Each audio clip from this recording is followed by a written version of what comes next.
2011년 12월 한나라당은 각종 비리 의혹과 총선 참패 우려로 위기에 직면하였습니다. 당 지도부는 비상대책위원회 체제를 도입하고 박근혜 전 대표를 위원장으로 추대했습니다. 이준석은 이 시기 비상대책위원으로 전격 발탁되며 정계에 입문하였습니다. 당시 만 26세였던 그는 국회의원 경력이 없는 인물로 교육, 봉사활동과 청년 창업 경험으로 주목받고 있었습니다. 박근혜 위원장은 그를 영입한 배경으로 교육봉사단체, 배움을 나누는 사람들 현장 방문을 계기로 삼았다고 밝혔습니다. 이준석은 하버드대학교 졸업, IT 벤처기업 창업, 사회적 약자 대상 교육활동 등을 통해 젊고 혁신적인 인물로 평가받았습니다. 비상대책위원회는 이준석을 청년세대의 상징으로 기용하였습니다. 그는 당 쇄신과 구조개혁, 청년 정치, 참여 확대에 대한 입장을 적극 개진하였습니다. 회의와 언론 인터뷰에서 직설적인 화법과 소셜미디어를 활용한 소통 방식으로 주목받았습니다. 일부 언론은 그를 정치권의 별종 또는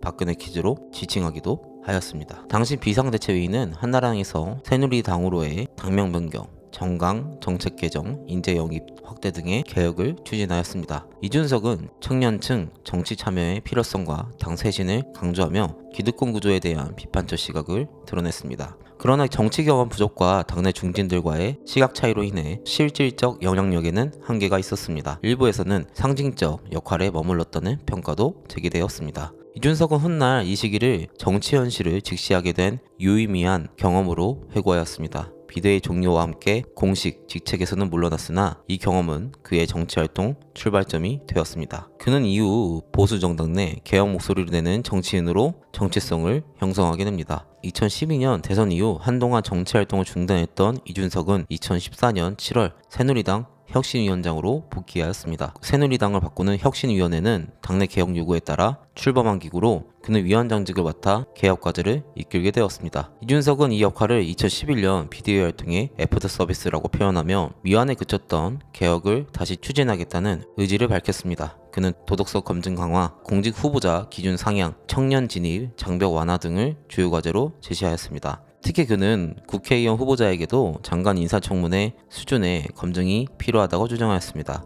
이를 위해 상설 인사검증위원회 설치를 제안하며 공적 책임과 사적 비리를 구분하지 말아야 한다는 입장을 고수하였습니다. 그러나 개혁안은 당내 중진들의 반발과 소극적 대응에 부딪혔습니다. 이준석은 개혁 의지가 선언적 수준에 머물렀다며 현실 정치의 벽을 지적하였습니다. 당시 노무현 표절 논란이었던 문대성 의원의 복당 사례를 언급하며 당의 공정원칙이 무너졌다고 비판하기도 하였습니다. 이는 당내 기득권 구조에 대한 문제의식을 더욱 강화하는 계기가 되었습니다. 이 시기 이준석은 청년 혁신 이미지를 넘어 정당 내부의 구조개혁에 실질적 기여를 시도했습니다. 그러나 개혁이 제도화되지 못한 현실은 그가 향후 다른 방식의 정치 실험을 모색하는 배경이 됩니다. 2016년 제20대 국회의원 선거에서 이준석은 서울 노원구 병지역에 새누리당 후보로 출마하였습니다. 정치권 입문 이후 처음 치르는 공식 선거였고 당시 국민의당 안철수 후보와 맞붙었습니다. 선거 결과 31.32%로 득표하며 낙선하였습니다.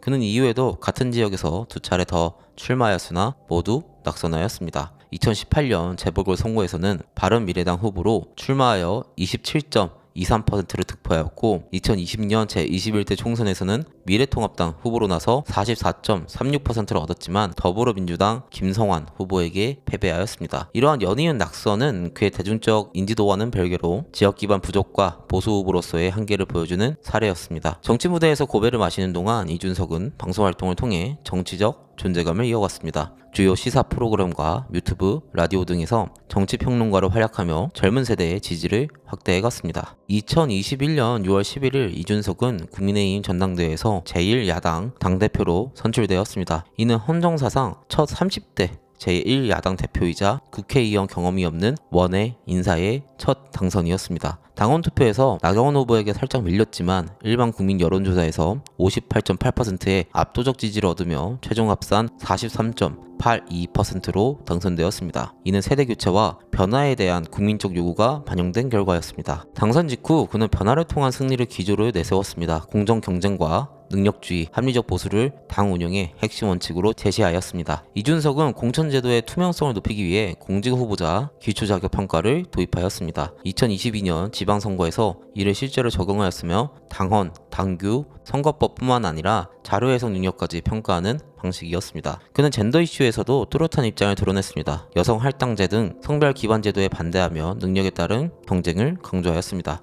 이 같은 입장은 2030 남성 유권자의 지지를 받는 요인이 되었지만 동시에 구조적 성차별을 관가하는 비판과 젠더 갈등 심화 우려도 불러왔습니다. 이준석은 젠더 갈등의 원인은 제도적 불공정이 있으며 이를 바로잡는 것이 해법 이라고 밝혔습니다. 이러한 주장은 젊은 세대에 관심을 얻는 동시에 기존 정치권과의 차별화를 강화하는 계기가 되었습니다. 2022년 제20대 대통령 선거와 지방선거를 앞두고 그는 당대표로서 선거 총괄에 참여해왔습니다. 윤석열 후보와의 갈등이 있었지만 대선 승리를 위한 공동 목표 아래 일정 수준의 협력을 유지하였습니다. 결과적으로 국민의힘은 대선과 지방선거에서 연속 승리를 거두었습니다. 그러나 선거 이후 당내 권력 재편 움직임이 본격화되며 이준석 체제에 대한 견제도 시작되었습니다. 대통령 측근 그룹과의 이해 충돌이 표면화되었고 당 운영 방침과의 차이가 갈등으로 이어졌습니다. 2022년 하반기 이준석 대표는 성상남 및 증거인멸, 교사 의혹에 휘말리며 정치적 위기에 직면하였습니다.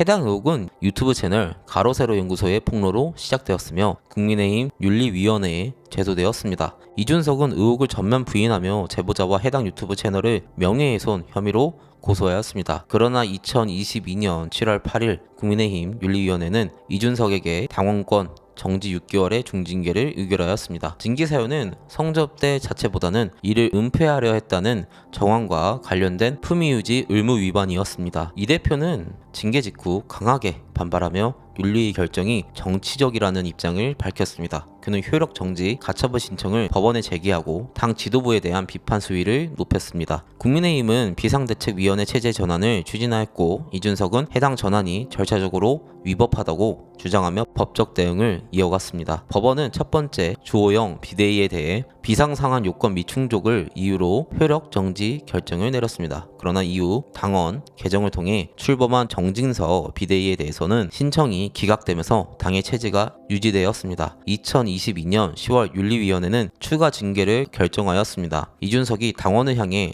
사용한 모욕적 언사들이 사유로 지적되었고 그는 당원권 정지 1년을 추가로 부과받았습니다. 결과적으로 그는 당무에서 배제되며 당내 정치적 입지를 급격히 상실하였습니다. 그는 언론과 SNS를 통해 연일 지도부를 비판하며 기득권 구조에 대한 문제를 이어갔습니다. 한편 성상납 의혹과 관련된 수사는 형사적으로 기소되지 않았습니다. 공소시효 만료로 공소권 없음이 결정되었고 증거인멸 교사 혐의는 불송치로 종결되었습니다. 그가 명예훼손 혐의로 고소한 사건은 무혐의로 처리되었으며 이에 대한 무고 혐의도 혐의 없음으로 최종 결론이 내려졌습니다. 이 사건을 계기로 그는 보수 진영 내부에서 고립되었고 이후 독자적 정치 세력화를 추진하게 됩니다. 2023년 12월 27일 이준석은 국민의힘 탈당을 공식 선언하였습니다. 기자회견을 통해 국민의힘에서의 모든 정치 자산을 내려놓겠다며 독자 노선을 예고하였습니다. 그는 기존 보수 정당을 과거로 규정하고 새로운 정치의 실험을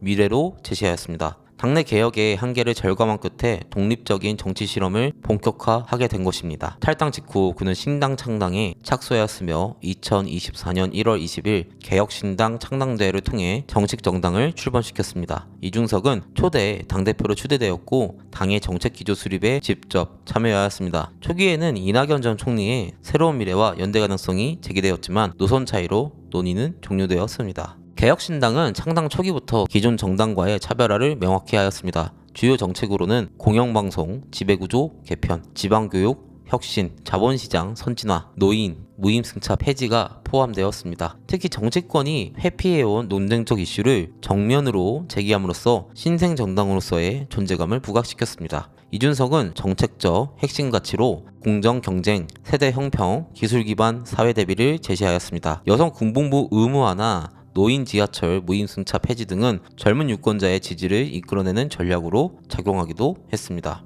그는 정치는 책임 있는 선택을 요구받아야 한다고 강조하며 기성 정당과는 다른 방식의 정책 실현을 시도하였습니다. 2024년 4월 10일 제22대 국회의원 선거에서 이준석은 경기도 화성시 을 지역구에 출마하였습니다. 개혁신당 후보로 출마한 그는 42.41%의 득표율로 당선되며 첫 국회 입성에 성공하였습니다. 이 선거는 세 차례 낙선 끝에 거둔 첫 승리였고 신생정당 대표의 상징적 성과로 평가되었습니다. 2025년 3월 18일 이준석은 개혁신당의 제21대 대통령 선거 후보로 공식 선출되었습니다. 단독 2후보로 진행된 당내 경선에서 찬성률 92.81%로 기록하며 후보직을 확정하였습니다. 이는 윤석열 전 대통령 탄핵 인용 이후 조기 대선을 앞둔 상황에서 원내 정당 중 최초의 대선 후보 선출 사례로 주목받았습니다. 그는 4월 8일 중앙선거관리위원회에 후보 등록을 마치고 대구 유세를 시작으로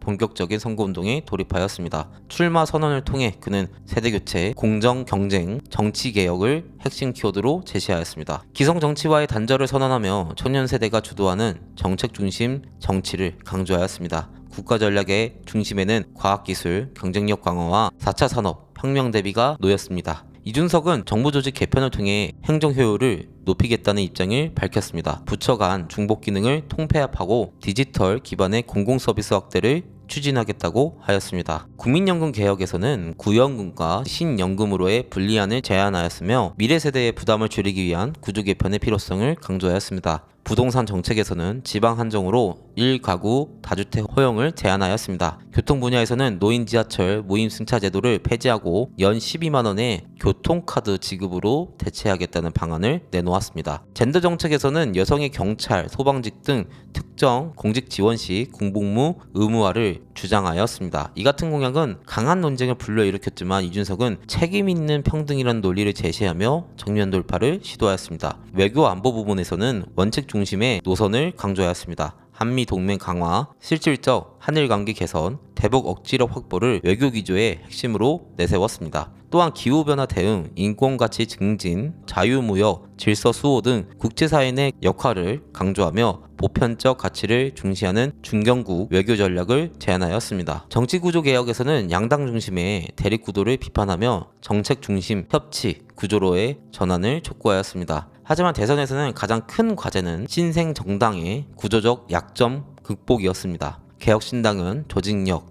자금력, 지역 기반 등 여러 측면에서 열세에 있었으며 이준석 개인의 이력과 공약이 유권자에게 어떻게 받아들여질지가 주요 변수로 작용할 예정입니다. 그의 대선 출마는 세대 교체와 정치, 혁신이라는 흐름을 배경으로 하고 있습니다. 동시에 그는 한국 사회의 구조적 과제를 정면으로 제기하며 제도 정치의 대안 가능성을 시험하고 있습니다.